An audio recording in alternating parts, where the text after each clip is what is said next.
एक गांव में एक मुर्गी थी। एक दिन उस मुर्गी ने अंडे दिए। कुछ ही दिनों में उसमें से मुर्गी के बच्चे आते हैं। उधर ही उनके पास ही एक बिल्ली का निवास था। एक दिन मुर्गी गांव चली जाती है। मुर्गी का जाना बिल्ली देखती है। वह किसी भी तरह रात में आकर उन्हें खा जाने की सोची और फिर धीरे से मुर्गी के बच्चों के पास आकर पूछती है कि मुर्गी के बच्चे, इस रात को तुम लोग कहाँ सोओगे? हम सब हमारी माँ की बनाई हुई घोंसले में सोएंगे। बिल्ली खुशी से वहाँ से चली जाती है। माँ ने कहा था ना कि किसी पर विश्वास मत करो। उस रात के लिए वे अपने घोंसले में खाटों को बिछाकर बाहर आकर चूल्हे के पास सो जाते हैं। बिल्ली आकर घोंसले में घुसती है तो उसके पूरे मुंह में खाटे छुप जाते हैं। वह रोती हुई वहाँ से चली जाती है। अगले दिन बिल्ली फिर से आकर पूछी, मुर्गी के बच्चों, आज की रात को कहाँ पर सोओगे? माँ की बनाई हुई चूल्हे में सोएंगे। चूल्हे में कोयला रखकर घास के ढेर में सो जाते हैं। बिल्ली के आकर मुंह लगाने पर कोयले में आग लगकर उसका मुंह जल जाता है।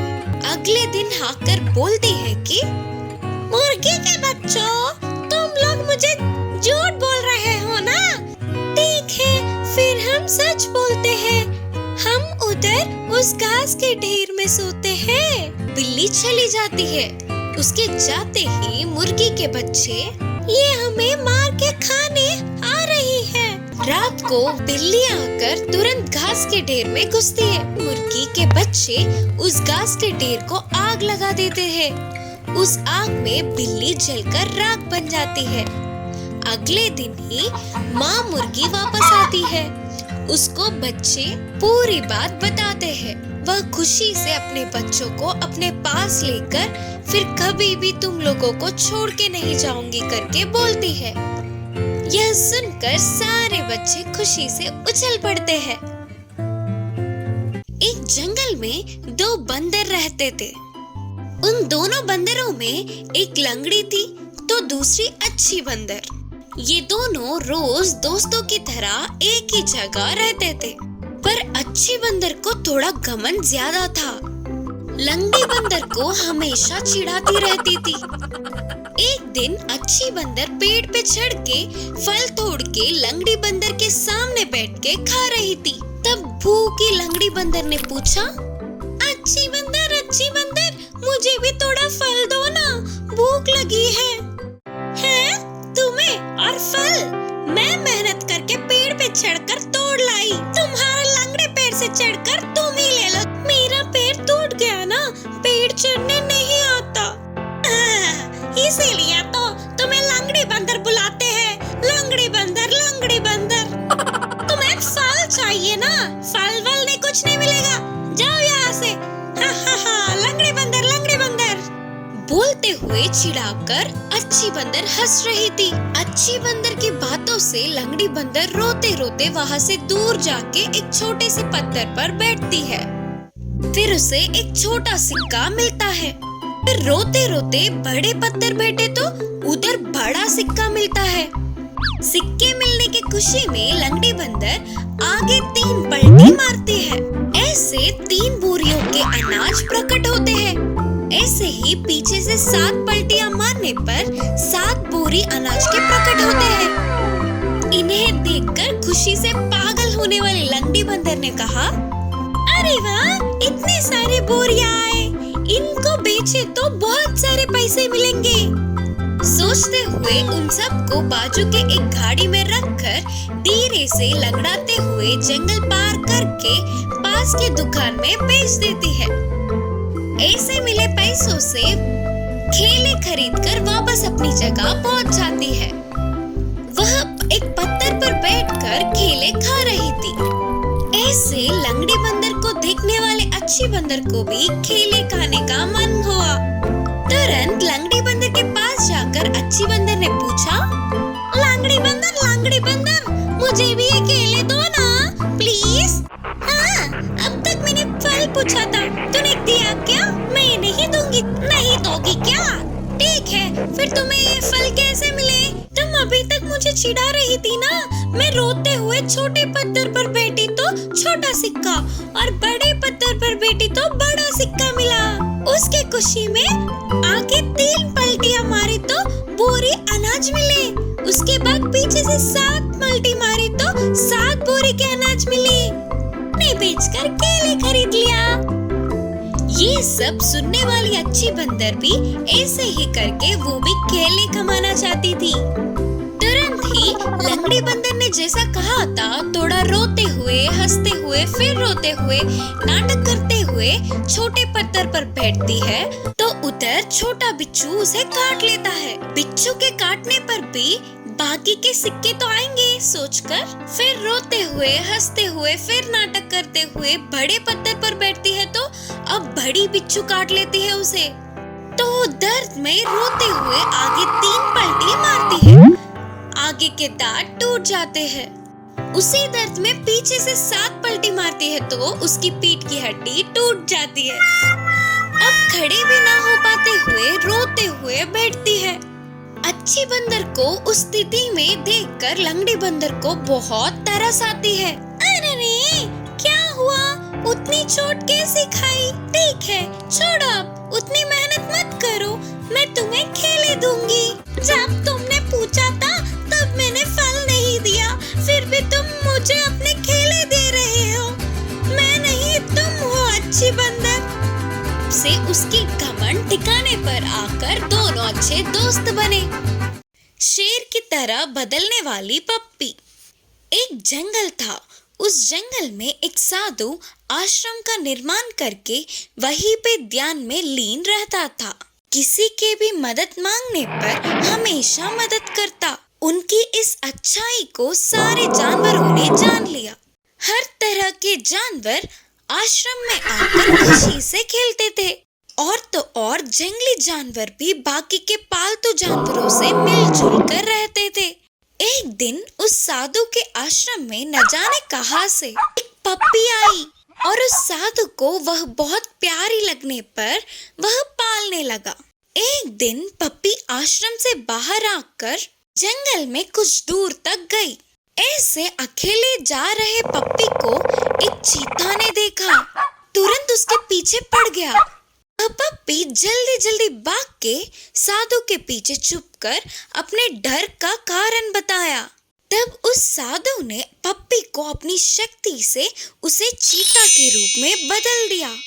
अब चीता बनने वाला पप्पी फिर से जंगल में गई। इस बार उसके पीछे एक बाघ पड़ा। वह फिर से साधु के पास जाकर मदद मांगी। तब साधु ने उसे बाघ की तरह बदल दिया। उस रूप से जंगल में जाने वाली पप्पी को एक जंगली हाथी ने उसका रास्ता काटा। तो इस बार साधु ने तो उसे शेर ही बना डाला। महाराज शेर के रूप में बदलने वाली पप्पी को घमंड आया और उसने जंगल के सभी जानवरों को नीचा दिखाया और तो और छोटे छोटे जानवरों को भी हानि पहुंचाया। उसके आने की भनक से ही सारे जानवर भाग जाते थे। आखिर में शेर बनने वाला पप्पी साधु को ही मारना चाहा। यह बात अपनी तपस्वी शक्ति से जानने वाला साधु उसे फिर से पहले की पप्पी की तरह बदल दिया और तुरंत उसे आश्रम से भी भगा दिया। इस कहानी से हमें यह सीख मिलती है कि हमारी भलाई चाहने वालों की बुराई हमारा ही नष्ट होगा। मायावी घोड़ा। एक जंगल था। उस जंगल में कभी कभी एक राक्षस आकर अपने भोजन के लिए हाथ आए हुए जानवर को ले जाता था। उस राक्षस के आने पर अपने प्राणों को हथेली में रखे डर डर के रहते थे सारे बाकी के जानवर। इस बार वह राक्षस आया और सारे जानवरों को डरा के बकरी को उठा ले गया। इसी जंगल में एक घोड़ा था। वह बहुत ही सीधा साधा था, लेकिन उसके मासूम होने के कारण उस जंगल के बाकी के जानवर उसे हमेशा चिढ़ाते थे। हिरन ने कहा, अरे ओ घोड़े, इस पूरे जंगल का चक्कर काटना होगा, मुकाबला हो जाए क्या? फिर लोमड़ी ने कहा, हाँ, वो क्या भागेगा, ऊपर से डरा हुआ। बोलते हुए लोमड़ी चिढ़ाने लगा। उन बातों से सारे जानवर हंसकर चिढ़ाने लगे। मैं सबकी तरह ही हूँ ना, लेकिन फिर भी मुझे ये क्यों रुलाते हैं ये लोग हमेशा। मैं इनके साथ नहीं रहूंगा, कहीं दूर दूसरी जगह चला जाऊंगा। सोचते हुए उदास होकर उधर से चला गया घोड़ा। इससे अकेला जाने वाला घोड़ा डर डर के आगे बढ़ने लगा। इतने में उसके सामने एक अनोखा रूप प्रत्यक्ष हुआ तो घोड़ा और डर गया। उस अनोखा रूप ने कहा, नहीं दोस्त, मैं तुम्हारी मदद करने आया हूँ। लगता है तुम किस परेशानी में हो। तुम्हारी परेशानी बताओ, मैं दूर करूँगा। ऐसे उसके इतने अच्छे से बात करने पर घोड़े को बहुत हिम्मत मिली और उसने अपनी सारी परेशानियों को बताया। फिर उस अनोखे रूप ने कहा, तुम्हें देखकर मुझे बहुत दया आ रही है। ठीक है, कोई बात नहीं, मैं तुम्हें मायावी घोड़ा में बदल दूंगा। उससे तुम तेजी से भाग सकोगे, किसी से भी जीत सकते हो। बोलकर उसे मायावी घोड़े में बदल दिया। वह बहुत शक्तिशाली बनने पर घोड़ा बहुत खुश हुआ और तेजी से भागते हुए अपने लोगों के पास आया। क्यों रे, फिर वापस आ गया? मुकाबले करने के लिए तैयार हो क्या? इसके कारनामों को देख लगता है कि यह किसी न किसी दिन मरेगा ही। उनके साथ ही बाकी के सारे जानवर भी घोड़े को चिढ़ाते हुए हंसने लगे। फिर भी उन सब के बातों को अनसुना करते हुए घोड़ा बस चुपचाप घास खाने लगा। फिर थोड़ी देर बाद बड़े बड़े आवाजें करते हुए राक्षस वहां आया तो सारे जानवर डर के भागने लगे। राक्षस लोमड़ी को उठाकर ले गया। इस बार राक्षस के पीछे ही घोड़ा तेजी से भागने लगा। फिर राक्षस के साथ युद्ध के मैदान में उतरा। आखिर में मायावी घोड़े के हाथों राक्षस मर गया। लोमड़ी को लेकर घोड़ा अपने लोगों के पास आई। इसे उतने बलशाली राक्षस को घोड़े ने किस तरह हराया करके लोमड़ी अपने बाकी के सभी जानवरों से बोली। सारे जानवर चौंक गए। फिर घोड़े ने कहा, हमारे बल जानने के लिए हम आपस में मुकाबला करना नहीं, बल्कि हमारे दुश्मन से जीतना काफी है। तब सारे जानवरों ने घोड़े को छिड़ाने के लिए क्षमा मांगा। उस राक्षस से पीछा छूटने पर सारे जानवर खुशी से घोड़े को अपना नेता बनाया। होशियार बकरी की कहानी। एक गांव में गोपी नाम के व्यक्ति के पास बकरियों का झुंड था। वह रोज उन बकरियों को घास चराने के लिए पास के जंगल में ले जाता था। पूरे दिन जंगल में खुशी से घास चरते थे, फिर शाम तक घर वापस पहुंच जाते थे। उन बकरियों के झुंड में एक छोटी सी बकरी थी। उसकी उम्र कम होने पर भी होशियारी में बड़े बकरियों से कुछ कम नहीं थी। उसकी होशियारी से बाकी के बकरी चौंक जाते थे। इससे मालिक को वो पसंद थी और वो उसको बहुत ही लाड़ प्यार से ख्याल रखता था। एक दिन गोपी बकरियों के झुंड को जंगल के पहाड़ी की तरफ ले गया। घास चराने के लिए छोड़ के वह जाकर एक पेड़ के नीचे बैठ गया।